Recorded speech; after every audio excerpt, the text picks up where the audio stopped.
us if things that are now happening in the Middle East and other parts, Guatemala, parts of Africa, and so on, if this is not resolved there, then this situation of allowing a certain amount of them to come, I'm now talking from my perspective, to Western Europe will just breed hatred here, and even more crucial, we are not receiving here the true victims. It's good to see at the statistics. Average immigrant, apart from a minor number, are those who are aggressive, strong enough to pay all the bribes and so on. The truly poor remain there in terrible conditions. I think, again, we should move to this level of seeing the global problem, seeing where are the roots of the problem. If not, we are lost. And so the spirit of the French Revolution, and I think the Enlightenment in general, was kind of infused with this hope, and hope and progress for the future. And I think on the left, especially in academia, there are certain trends such as like Afro-pessimism or postmodernism that don't have the same kind of hope. And a lot of revolutions of the late 18th, early 19th century were kind of fueled by these common themes, grievances, social forces. Do you see any prospects for revolutions in the 21st century? And if so, what factors do you think will fuel them? It's very risky, this terrain, we don't know. Right. But I think that, yes, history is full of miracles in a good sense. Like, who would have even imagined 20, 25 years ago something like what happened? Okay, we know how it finished then. But nonetheless, something like Syriza in Greece. The literally majority of the population mobilized at this level and so on and so on. And so I cannot be precise about what form some, let's call it revolution or upheaval, strong social upheaval will take. I just want to emphasize one thing which seems to me crucial. I've written about it a couple of times. Till now, the predominant form of protests in third world and Eastern European post-communist countries was what Habermas, in a very unfortunate turn of the phrase, called nachholende Revolution, catch-up revolution. Like, we in the developed Western Europe already have it.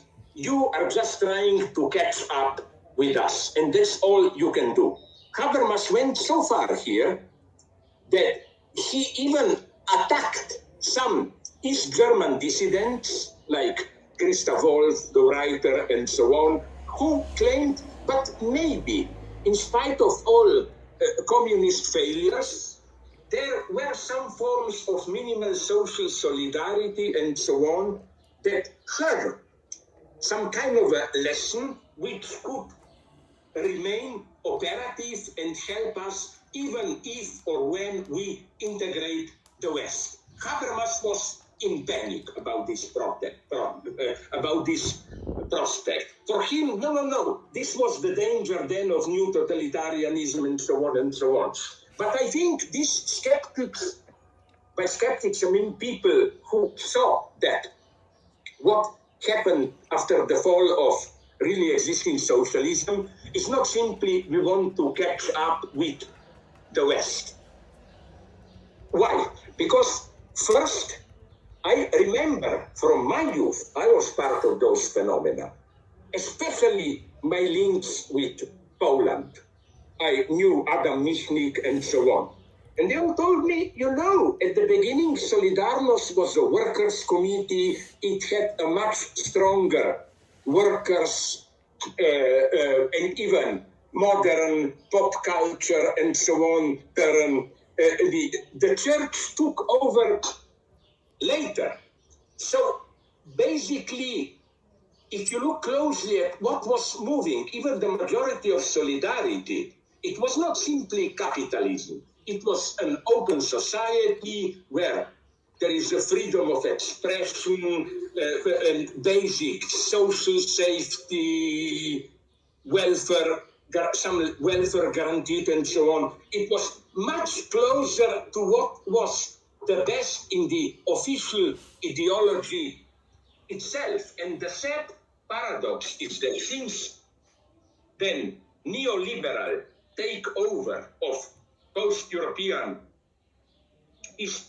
post-communist East European countries, when this happened, then this betrayed socialist legacy returned in the guise of its opposite as this new right-wing populism, which, and that's the saddest thing, which still has a much stronger social note than pro-Western market liberals and so on. Look at Poland.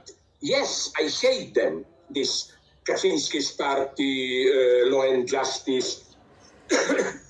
But you know what they did? It's horrible, horrible. From the perspective of freedom-loving liberals, they raised average salary. They made conditions for retirement much better, student loans, and so on and so on. They did a whole series of measures for ordinary people, which the ruling liberal, even left liberal business elite was not ready to do.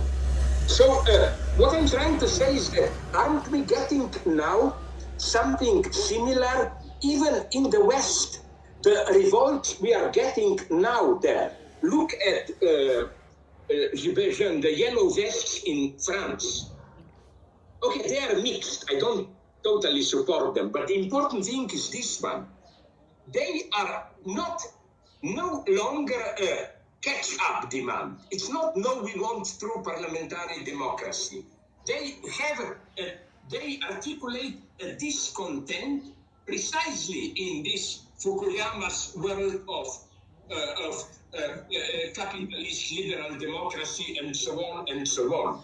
So in the East and in the West, we have a certain amount of critical energy which